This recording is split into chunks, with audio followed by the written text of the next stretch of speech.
Good day, everyone, especially to our panel members.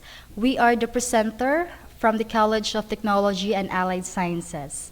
I am Jessel Ann A. Lubres. Together with me is Lizelle C. Macas, and we are going to present our research study entitled Challenges Encountered by the Sustainable Livelihood Program, or SLP, Beneficiaries in the Operations of the Marinated Boneless Milkfish Business, an exploratory qualitative study.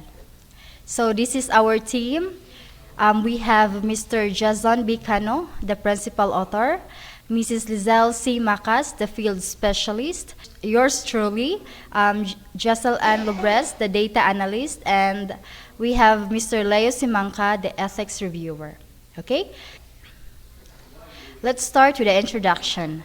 Since 1986, the government had reduced its role as the major driving force of the economy through the process of economic liberalization enriched in the IMF peel of structural adjustment programs.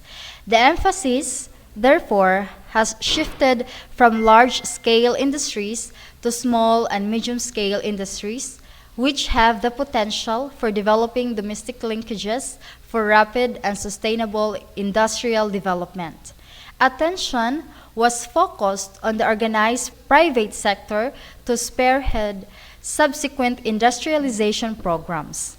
The incentives given to encourage increased participation in these sectors were directed at solving and elevating the problems encountered by industrialists in the country, thereby giving them the opportunity to increase their contribution to the gross domestic product, or GDP, and the contribution of micro, small, and medium enterprises to economic growth and sustainable development is globally acknowledged.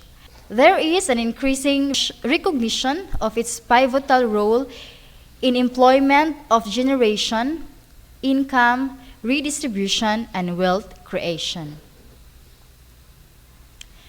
Micro, small, and medium enterprises represent about 87% of all firms operating in Nigeria. Non-farming micro, small, and medium enterprises account for over 25% of total employment and 20% of the GDP compared to the countries like Indonesia, as well as Thailand and India, where micro, small, and medium enterprises contribute almost 40% of the GDP. So there is a general consensus in the literature that a positive relationship exists between a small-scale business and economic development. But the incessant proliferation of small businesses in Nigeria has not translated into economic development in most developing countries. This has necessitated why governments of nations develop and implement programs that will stimulate the growth of small businesses. In the Philippines, the case is not somewhat different from other developing countries. Small businesses in the Philippines are beclouded with so many obstacles within the first year of operations, and statistics had it that only 15% of new businesses survive the first 3 years of operations in the Philippines. Some of the obstacles include lack of capital, poor infrastructure, lack of necessary skills to navigate the challenges of small business, government laws and regulations, as well as the high cost of production, and lack of strategies for development and growth. Many businesses do not have a growth strategy.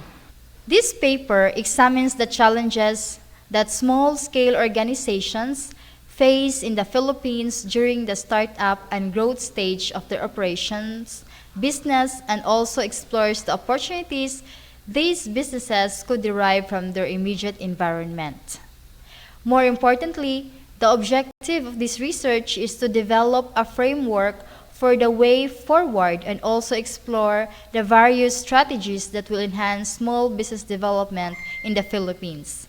The research focuses more on what should be done by different stakeholders to help navigate these challenges. The objectives. This study will explore and develop an in-depth understanding of challenges encountered by the SLP beneficiaries towards business operations regarding food waste management, policy and implementation, business marketing, records management, and supply chain. The output of this study will serve as a basis for further training enhancement program. Methodology. An exploratory study using qualitative methods will be conducted in Municipality of Kandihay, Bohol. All the members of Mauswagong Pundok sa Pantawid SLP Association with a total of 20 active members. The survey questions will keep intentionally vague in order to elicit a wide range of spontaneous responses and cover many possibilities. Interviews will be transcribed and analyzed using thematic analysis. The majority of the sub-themes will emerge independently from the survey questions, and not all informants mention certain issues or broader categories. Ultimately, this work serves as an exploratory qualitative study. Work and implementation plan.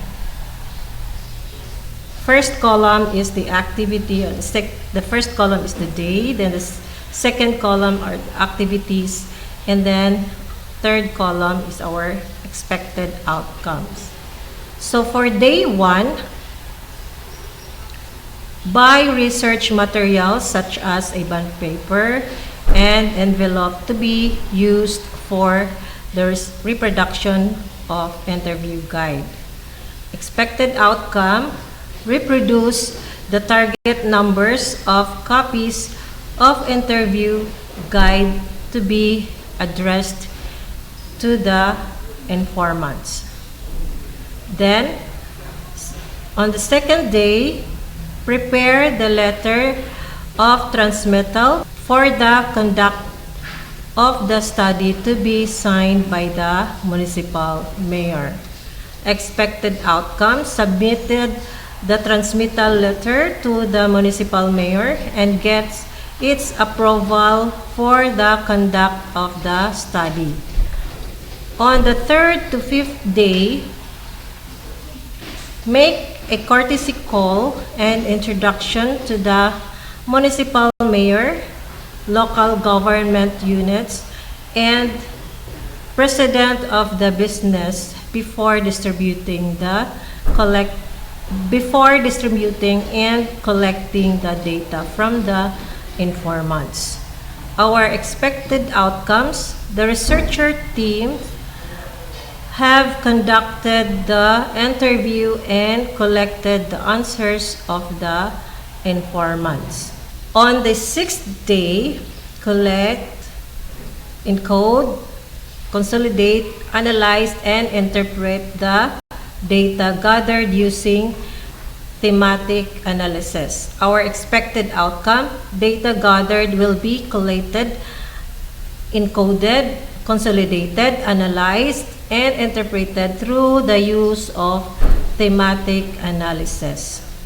On the 7th day, findings of the study will be the basis for the making of conclusions, recommendations, and proposal for supporting the Sustainable Livelihood Program. So our expected outcome would be the proposed training enhancement program will be given to the SLP representatives and BISO extension coordinators for its approval and implementation. Our budgetary requirements, we have photocopying of interview guides and answer sheets. That would be 1,000 pages at 1 peso per page. It is 1,000 pesos. Food allowance for the researchers, 3 meals for 4 persons at 180 per meal. That would be 2,160 pesos. Traveling expenses, 100 per day times 3 days for 4 persons, total of 1,200. Then we have the total project cost of 4,360. This is our interview guide. Challenges encountered by Sustainable Livelihood Program, or the SLP, beneficiaries in the operation of the marinated boneless milkfish business. First is the food waste management. What are the challenges you encountered in utilizing food waste in minimizing garbage disposal? Then for the policy implementation, describe examples of real-life conflict with your workmates in following business policy. Business marketing, what are the challenges you encountered in selling products to the customers? Then for the records management, recall any instances where the record in your business, example, the attendance sheet, inventory, summary of receipts, of gross income, monthly summary, listing of expense, payroll, etc., were uncertain, indefinite, or unclear, and please cite a scenario.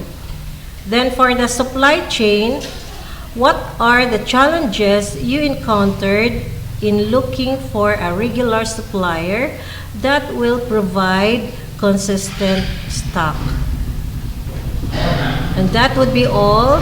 Thank you for listening, and good morning.